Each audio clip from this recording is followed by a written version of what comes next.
안녕하세요. 동행쌤입니다. 먼저 구독과 좋아요 부탁드립니다. 고맙습니다. 외도 직면 후 부부의 감정노동은 최고조가 됩니다. 이런 감정노동을 스트레스라고 부르죠. 그런데 감정노동을 하다 보면 상대방을 가스라이팅 하는 경우가 있는데요.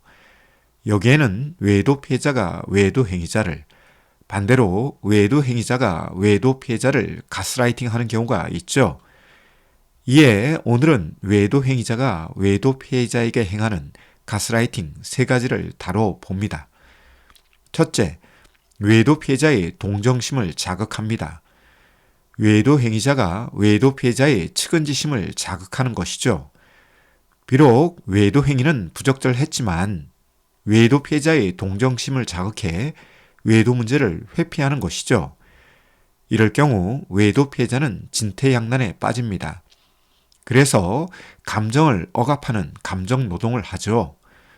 특히 성격적으로 의존성 성격을 가진 외도 피해자의 경우 가스라이팅을 당하는 경우가 흔합니다. 쉽게 설명을 드리면 외도 등 피해를 보면서도 행위자로부터 심리적 독립을 못하는 성격을 말하죠. 예를 들면 다음과 같습니다. 나는 어릴 때부터 부모의 사랑을 받지 못했다라든지 내가 얼마나 힘들고 스트레스를 받았는데 그때 위로와 격려를 해준 사람은 외도 상간자였다와 같은 표현으로 외도 행위자가 외도 피해자의 동정심을 자극하고 이에 외도 피해자는 분노와 울분을 억압하는 것이죠. 비록 외도가 있었지만 저렇게 불쌍한 사람에게 내가 더 밀어붙이는 것은 바람직하지 않아와 같은 동정심으로 첫 번째 외도를 변화의 계기로 만들지 못하고 두 번, 세 번 반복적인 외도를 만드는 경우도 있습니다. 따라서 외도 직면 후 냉소적일 필요도 없지만 동정심에 사로잡히는 것은 더 위험할 수 있습니다. 그리고 이런 과정에 외도 행위자가 외도 피해자의 동정심을 부추긴다면 조심해야 합니다. 둘째, 외도 피해자의 죄책감을 부추깁니다. 이런 가스라이팅은 의외로 많습니다. 외도 행위자가 외도 직면 후 외도에 대한 잘못을 인정하면서도 그 인과관계에 대해서 외도 피해자의 죄책감을 부추기죠. 너가 평소 이렇게 저렇게 하지 않았다면 혹은 너가 나를 무시하지 않았다면과 같은 내용으로 외도에 대한 원인 중 일부분을 외도 피해자가 제공한 듯 외도 피해자의 죄책감을 부추기는 경우도 있습니다. 만약 외도와 직면한 부부가 이런 프레임에 갇히게 되면 외도 피해자는 진퇴양난에 빠집니다. 이에 외도 관련 상처와 아픔에 대한 이야기를 하지도 못하고 혼자서 끙끙 앓다가 무기력, 우울, 불안, 분노, 울분에 빠지죠.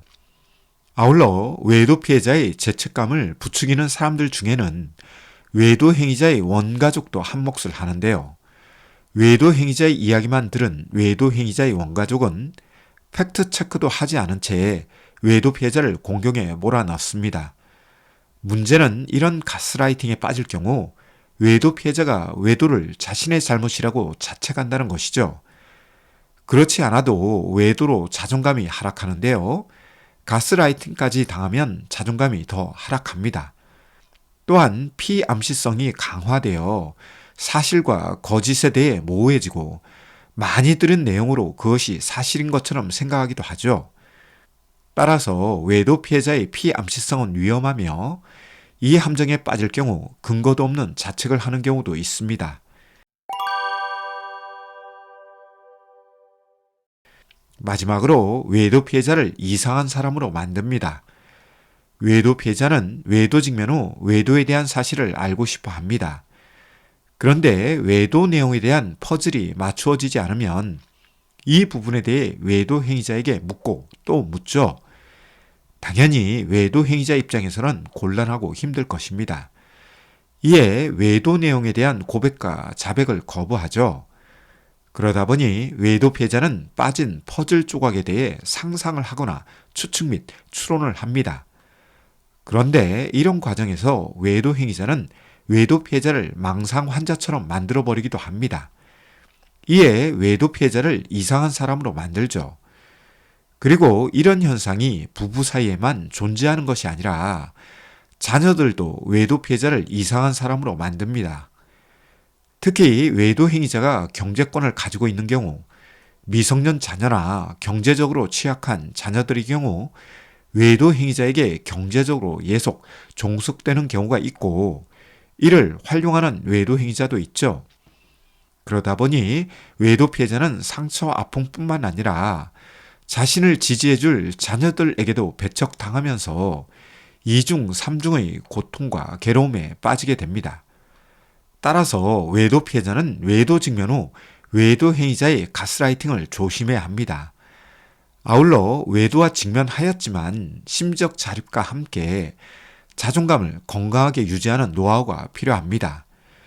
이런 것들이 결핍되면 여러 가지 현상들이 벌어지는데요.